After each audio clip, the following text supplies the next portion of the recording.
So the first expansion for Destiny 2 is out. I unfortunately missed the release date, so this review is a little bit late. I couldn't help it, I was out of the country, but I'm back now and I've played it. And here are some thoughts about the Curse of Osiris. Now I know Bungie's gone through a lot of controversy at the moment. A lot of people are unhappy with some of the things they've been doing, such as tapering off XP levels and gating content behind the paywall and things like that. Those are certainly all pretty irritating, but we had hoped that the expansion would be a chance to expand the story and significantly improve the Destiny universe. So, were they successful? The story starts with Osiris resurfacing on Mercury. He's been missing for some time. He's been chasing the Vex and attempting to stop their plots through something called the Infinite Forest, a vast Vex simulation where they're simulating all kinds of alternate realities, alternate outcomes and things in a bid to ensure that the desired outcome for them works out in their favour. Osiris is quite an intriguing character, and we'd had high hopes for him. He's got a rather interesting looking design and quite an interesting backstory, and to date we've only really had contact with a cult that's sort of risen up around his teachings. The Brotherhood of Osiris is still occupying the lighthouse on Mercury, where they're waiting the return of their leader and researching into all the technologies and forbidden warlock arts that Osiris espoused. During Osiris's research into the Infinite Forest, he is attacked by the Vex after discovering a plan that means certain doom for everybody, and sends his ghost Segura away to seek help. She becomes damaged, but your guardian is responsible for reviving her, and then you work together to help avert the dark future that Osiris has seen and rescue Osiris. What did you see? Slow down. There are 9 story missions comprising Curse of Osiris. The Gateway, A Deadly Trial, Beyond Infinity, Deep Storage, A Garden World, Hijacked, Tree of Probabilities, and finally Omega. Overall, it doesn't take you that long to get through it. A lot of it is taken up by the Infinite Forest, which is an interesting idea. It's basically a number of tiled areas put together into various combinations that you have to traverse.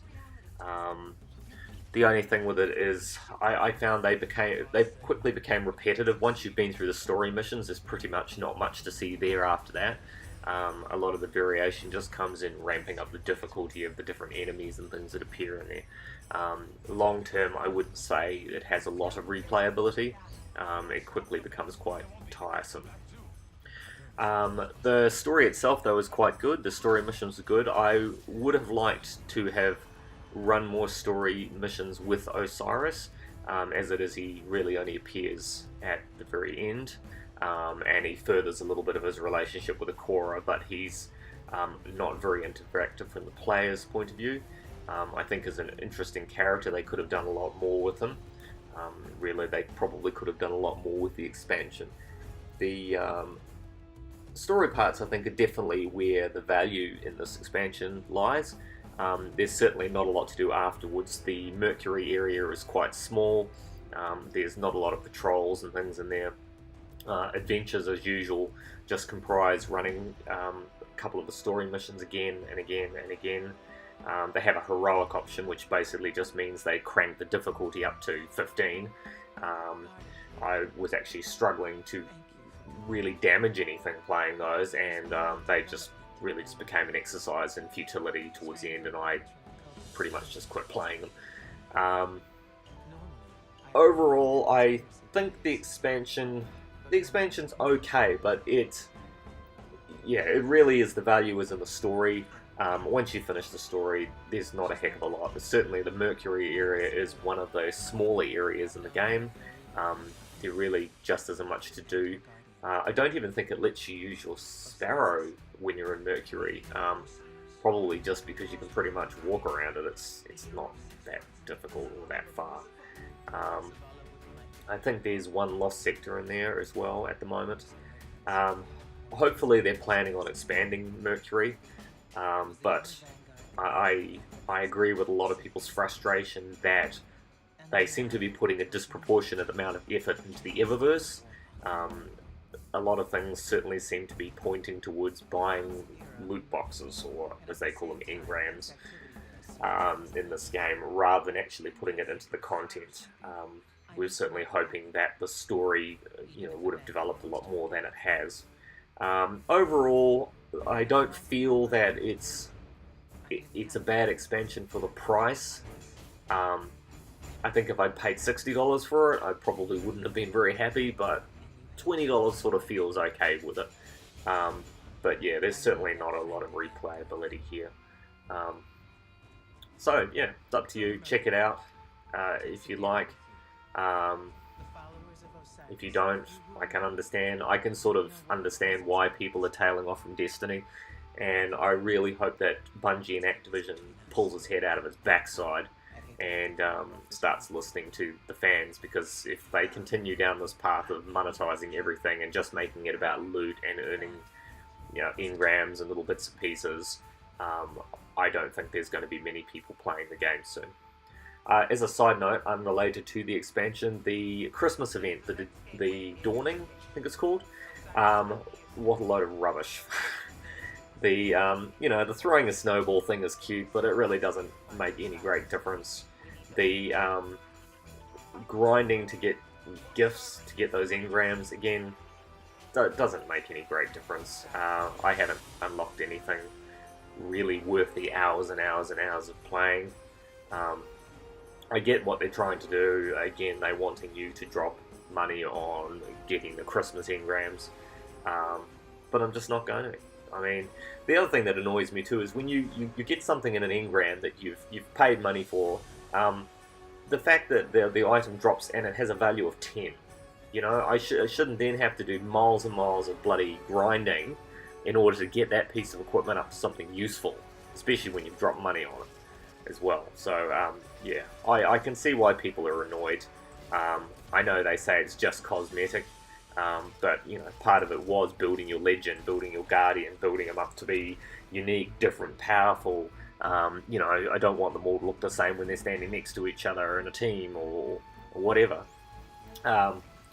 Yes, but they seem to be solely interested in really having you do it by dropping cash on it. That's kind of frustrating. So yes, the Christmas event was pretty disappointing. I don't know that any of the holiday events have ever really been that great, so honestly, if they're taking up resource doing them, I'd rather they spent the resource on making the expansions worthwhile, making the game worthwhile, and just back off from the Eververse a bit, please, because yeah, it's pretty annoying. It really is. And I'm someone that I feel like I've paid for the game. I shouldn't have to keep paying and paying and paying and paying and paying to get some enjoyment out of it. That's not what I signed up for. Things like raids and stuff like that. I still don't play the raids. I don't have time to play with a group. I don't have a group to play with. It's still inordinately difficult to find people to get online to play with, and I think that's only going to get worse as people start to drop away from the game too, because they're frustrated and they're sick of having their wallets squeezed every 5 minutes. So yeah, they've really got some problems here. Anyway, that's my thoughts and feelings on Curse of Osiris. It's hoping the next expansion will be better. It's not the worst expansion ever, but it's a little bit kind of meh. Yeah, I guess is the best way to say it. I enjoyed the single player, but there's not much to see after that. So I give Destiny 2 Curse of Osiris expansion a 6 out of 10. It's not horrible, it's just kind of meh. Alright, as always, if you like the review, please click subscribe, and I'll see you back for the next game review. Feel free to leave any comments below, let me know what your thoughts are. Are you playing Destiny? Are you frustrated, annoyed, or whatever with it? How do you feel about it? Do you have any recommendations on better games? I was excited for Star Wars Battlefront 2 up to the point that they screwed the players on that one, and I've opted not to buy that too. I got burned on the first one. So, are there any games out there that aren't irritating you at the moment with microtransactions? Feel free to leave some comments. Okay, thanks for watching. Bye.